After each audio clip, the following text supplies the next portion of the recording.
Dr. Babasaheb Ambedkar, Open University.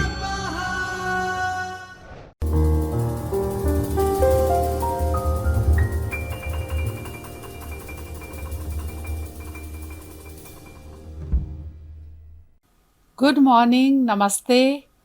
Today I am going to interact with you on the topic Paradise Lost, a general introduction. It's a part of the paper History of English Literature of your course. First, I'll be talking about Milton, and I'll be giving you a brief introduction about the author. Milton was a prolific writer of prose and poetry, a multilinguist, a translator, a well-thought-of poet, best known for the supreme epic poem in English literature, which you all know, Paradise Lost. A man well-versed in mythological allusions, equally profound in secular and political writings, and he carries many more epithets to his credit. And we can say that John Milton is undoubtedly one of the greatest writers of English literature, next only to Shakespeare. His reputation as a poetry and prose writer has not only survived more than 3 centuries, but has also become shinier in the 21st century. Rich and diverse critical thinking and research are still being carried out on Milton's works, and the lot forms an integral part of English literature syllabi worldwide in almost all universities. Before going into the detailed analysis of Paradise Lost, which is the singular work on which most of the greatness of Milton lies, we must look into the peculiar milieu in which Milton wrote. So, talking about him, Milton was born and lived in the times of much political turmoil and also religious fluidity in the history of England, which is from the year 1608 to 1674. He spent his life as a radical poet and wrote as an official writer of Cromwell, but eventually spent the last years of his life in scarcity and unsavory reputation. The most active years of Milton's life, that is the years between 1625 to 1660, they were dominated by religious and political controversies and the supremacy of Puritanism in England. You know about the history of England that Charles I had ascended the throne in 1625 after the death of his father James. His reign was marked by conflict with the Parliament, resulting from his monetary demands and unjust taxation, which provoked violent opposition. A deadly civil war was fought, which led to the defeat of the king, and he was beheaded in 1649. So the quarrel with the king provoked fierce political controversy, and Milton had to write prose pamphlets to justify the murder of the king by the people. Along with the political controversy, there was also raging a religious storm. You know that religion played a very important part both in personal and national life in England in the early 17th century. As a result, people of all levels in society were keenly interested in books of devotional character, and they were also interested in religious controversies. At the same time, churches and the pulpit, they played an important role in society. people were interested in sermons, and the law required the people to go to church. This is like the church, the religion was enforcing people to go through law. The role of religion in state affairs, that is also very much visible from this very example. So after getting an overall understanding of the religious and political times of the 17th century England, let us now know how the socio-political background shaped Milton's life as a prose and poetry writing. And for that purpose, Milton's life can very easily be divided into 3 periods for our convenience. We can take up the formative years, culminating in the tour to the continent, 1. Second is the interlude of religious and political controversy, closing with the Restoration. And the third period is when blind, destitute, friendless Milton testified of righteousness, temperance, and judgment to come alone before a fallen world. That was the period between the years of 1660 to his death, 1674. So now coming to Paradise Lost, we can say that John Milton has designed this magnum opus around a grand theme for which he has superbly chosen an equally ceremonial and worthy style, most befitting to the heroic deeds and great action of the long poem. So this magnum opus of John Milton, it is one of the greatest poems of English literature. It has the Christian story of the fall of man and how it happened. It's an epic poem written in blank verse. It was first published in 1667 as 10 books. Then you know that these were the mature years of Milton when he wrote this magnum opus. But the idea to write an epic has been there in Milton's mind since his young days. However, he had been working on it since 1658, at least. And you know that in 1652, Milton had become completely blind. And through these years afterwards, he was dictating Paradise Lost poetry to his one or the other daughters, his daughters. So when he brought this first edition, it was in 10 books. Later on, he revised it and brought it in 12 books. And the argument of the book is about the fall of man, as I said. It's an epic in blank verse. It follows an epic tradition. Like in epic tradition, the story begins in the middle of things, which is called medias res, in medias res. And Milton does the same in this story.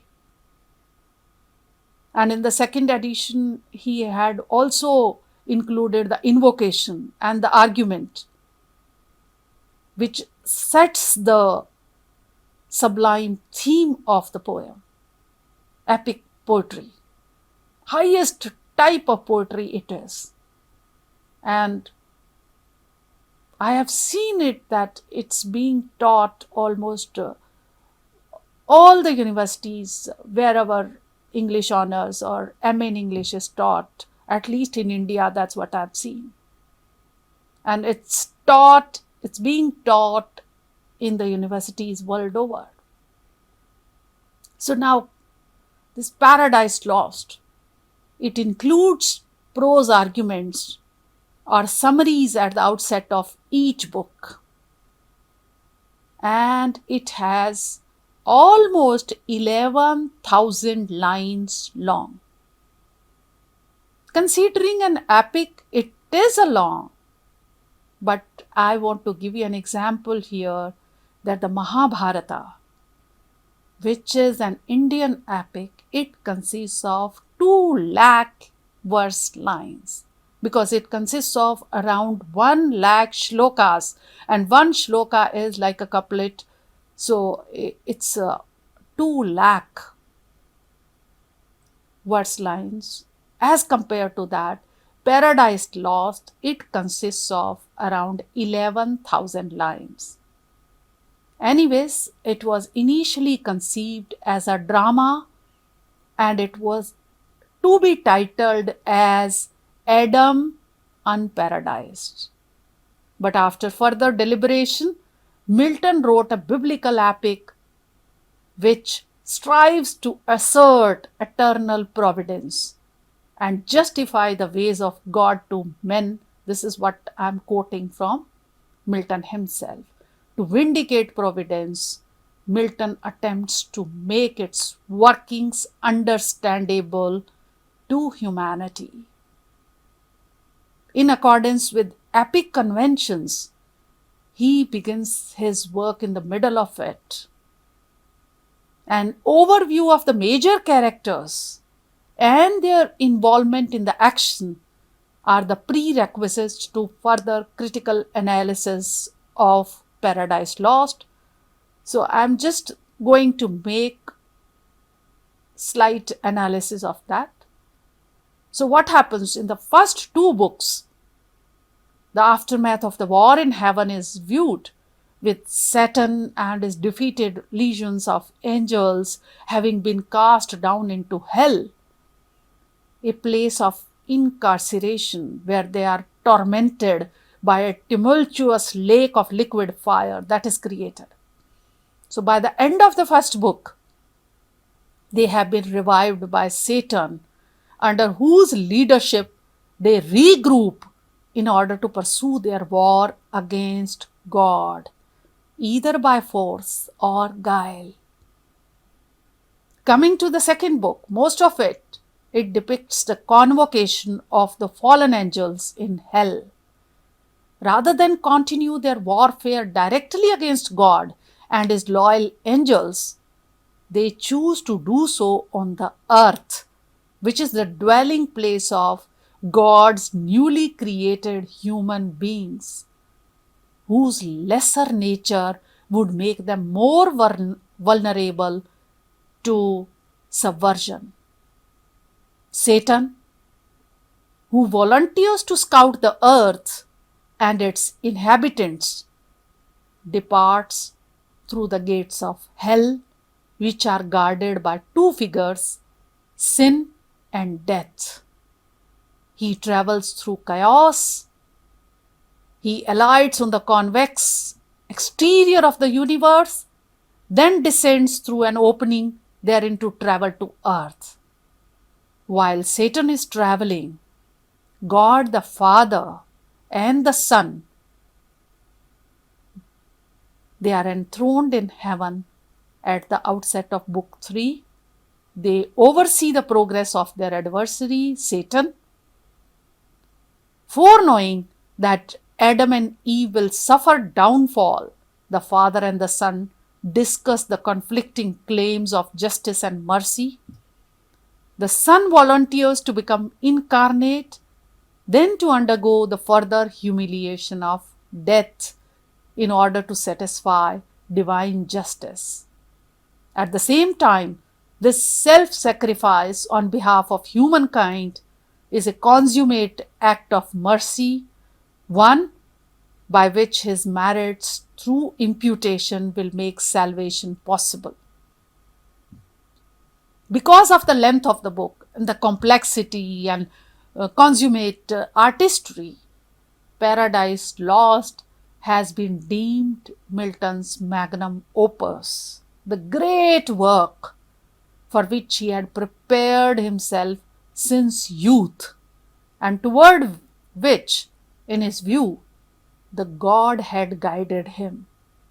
As a biblical epic, Paradise Lost is an interpretation of Scripture, a selection of biblical events, their design and integration according to dominant spiritual themes. And the themes are downfall of Adam and Eve, the first man and woman, their downfall, and then their regeneration. So this book is presentation of a Christ-centered view of human history.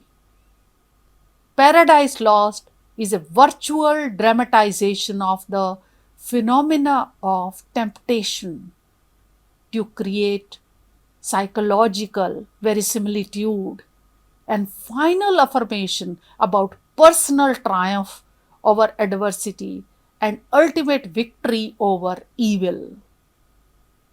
And when we look at the book, Paradise Lost, in this epic are imprinted Milton's personal and political circumstances about which I talked in the beginning of the presentation, and also his blindness. And on the other hand, there was the dissolution of the protectorate. So Milton, who can be identified with various spokespersons who advocated a righteous cause despite the adversity confronting them. And such figures include in some of the figures which have been created in the Paradise Lost, like Abdiel, who gives a testimony of truth, or even in Satan, or the other fallen angels. So, one just man who, while surrounded by reprobates, continues to advocate the cause of goodness. So, through these characters, Milton talks of his own life, his own personality, his own issues, his personal issues, the contemporary political issues, the contemporary religious issues. Though evil may be an ascendant for a time, including the political Stuart monarchy at the Restoration, but Milton finds goodness in the cyclical panorama of history, and he finds its spokespersons in Paradise Lost. And he knows that righteousness will prevail. This is what our Milton is. It's not without reason that Milton's reputation has survived over the centuries. His influence in the later eras derives from his prose and poetry. His treatises against various forms of oppression and tyranny, they have elicited admiration in many quarters in different eras. I'm sure you must be reading in the literary criticism paper one treatise of Milton, which is Areopagitica, wherein he talks of the freedom of press, wherein he opposes an order which had talked about licensing, pre-publication licensing. So he wrote about divorce issues. He wrote about other issues. So that was through many of his essays. And in fact, his influence as a political writer was felt in the American, French, and Russian revolutions. He was cited to justify the opposition to monarchs and absolutists. Among the English romantics, which the talk of liberty, which was in fact, you can say that it was exalted, it was celebrated. So probably they too got an idea of liberty from Milton. And romantics, they extolled Milton as a political revolutionary, as a libertarian.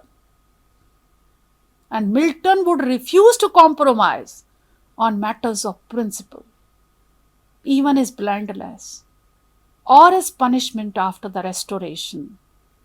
It caused many admirers to cite Milton as a model of the spokesperson of truth and someone who pursued idealism despite adversity. Milton's reputation as one of the finest English poets was widespread soon after his death in 1674. While most of the critical attention was directed at Paradise Lost, it is essential to realize that his other works drew extensive commentary. I'm going to quote some of the critics who wrote about Milton. In 1712, Joseph Addison, you must have heard of this name along with Steele and Addison, who initiated journal writing. So in 1712, Joseph Addison devoted 18 papers in the journal Spectator, which was founded by Addison. So in that he wrote 18 papers. 6 were general essays and 12 were based on each book of Paradise Lost. So at times the outlook on Milton as a poet is also reflected in the biases of the commentators. For instance, in the 18th century, Tories and Anglicans had little admiration for him, but the Whigs were laudatory. I'm sure you must have heard about Whigs and Tories, the two parties, political parties in England. Anyways, interestingly, Paradise Lost was cited for its contribution to the teaching of traditional Christianity because most interpreters were inattentive to possible implications in the epic that the Son might be subordinate to the Father. Father is God and Son is Christ. So also, I'm talking about the Father and the Son with capital S and capital F. So in the 18th century, the grandeur and sublimity of the poem were celebrated. Coming to the 19th century, the critical outlook regarding the book, it shifted to technical and stylistic features of the verse. But the romantic admirers of the figure of Satan in Paradise Lost were also there, which included William Blake, which included Percy Bysshe Shelley, the major names in the Romantic period. Although they implicitly attacked the traditional theological and philosophical ideas in the work, yet they were all they had appreciation for Satan. And through the 19th and the 20th centuries, Milton's reputation as a poet becomes even quite complex. For a time, in fact, Milton fell into disrepute because of T.S. Eliot. He made some adverse comments decrying the artificiality of the verse of Paradise Lost. So from the time of its publication, Milton's Paradise Lost has a rich history of critical commentary, with it being a virtually defining text in, you can say that in every historical period. The 18th century period of neoclassicism and enlightenment arrived immediately after the publication and reception of Paradise Lost. So, with reference to the criticism stemming from this period, I am quoting one John Dennis, who commented, quote, "Who without the assistance of rhyme is one of the most sublime of our English poets." And if I quote one of the biggest critics, English critics, John Dryden, he felt that Milton imitated Spenser just as Spenser imitated Chaucer.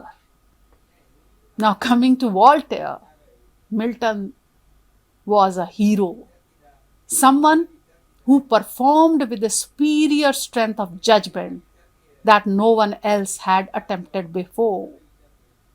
And I have talked of Joseph Edison, who wrote out 18 special editions of The Spectator on this book. And you must have also heard of the name of Samuel Johnson, a critic of the 19th century. He writes that all greatness fades away in the face of greatness etched in Milton's epochal work. This is the kind of greatest comment which comes in favor of Milton. Milton's greatest work had to find newer meanings in the age of Romanticism. As I said, that even Satan became an object of immense fascination and attraction, and Romantics identified closely with his anger, with his rebellion. So Milton also became a hero for them, a model for the shaping of their own poetic thoughts. So when it comes to Romantics, Samuel Taylor Coleridge, he made an intense appeal, which is what he said. Rather, I would say that he talks of the power of the literary persona of Milton, whether in creating Adam, whether in creating Eve, Saturn, or even the fallen angels. Coleridge feels that every time they are speaking, it is actually Milton who is speaking. And Wordsworth, another big name from the Romantics, he accredits the power of Milton's thought to Milton's imagination. Imagination within quotes. An unparalleled stream of visionary ideas which were unique and distinctive to Milton only. Now coming to the younger lot of Romantics, John Keats. For John Keats, Milton's Satan was a unique persona, an influence that remained with the poet before the writing of each of his poems. Percy Shelley, he labeled Milton's devil as a moral being, as far more superior to his God. William Hazlitt, he labeled Milton as someone who had borrowed from every other writer but yet stood as the most distinctive writer. Within the tradition of 19th century criticism, Matthew Arnold, he praised Milton's use of diction and imagery, and he heralded it as admirable as Virgil or Dante. For T.S. Eliot, I've already mentioned, the greatness of Milton's works arises from the greatness of his style. So he appreciates his style. And he has a unique style. When you read Paradise Lost, you know how great, grand the style is. So after the composition of Milton's Paradise Lost, it clearly seems that all the greatest thinkers of the centuries coming after Milton could not think of writing without being exercised by his influence and that of his greatest work, That is the kind of appeal which Milton and his magnum opus, Paradise Lost, they enjoy. More recently, we can say that Paradise Lost in particular has been at the center of rich and diverse critical commentary. The theology of the epic, its indebtedness to works of classical antiquity, its adaptation of scripture, the Genesis tradition, its Christian humanism, its political overtones, and its varied perspectives on gender relations. These and other topics are being explored and debated even today. Even Milton's reputation as a misogynist has been challenged by feminists who perceive tension in the Genesis tradition and in Paradise Lost between the orthodox hierarchical relationship of Adam and Eve and their reciprocal, or you can say complementary interaction, especially after their fall and even through their regeneration. So such kind of newer commentaries, newer controversies, they are being demonstrated through Milton's poetry. So this establishes that his prose as well as his poetry, they are durable, they are applicable beyond the era in which they were composed. It is not simply of an age, but for all times. So, summing it up, we can safely say that Paradise Lost has given many philosophical quotes to the world, and I am quoting a few. Better to reign in hell than to serve in heaven. Another one is, the mind is its own place and in itself can make a heaven of hell, a hell of heaven. And another one which motivates everyone to go ahead in life is the one, I quote, arise, awake, or be forever fallen. And there are many more such philosophical expressions from Paradise Lost which have their acceptability, which have their applicability today as they had in the 17th century England. Unlike the national epics Iliad and Aeneid, when it comes to Paradise Lost, it is about things unattempted yet in prose and rhyme. A perpetual combat between virtue and vice, a perpetual combat between the divine and the commonplace.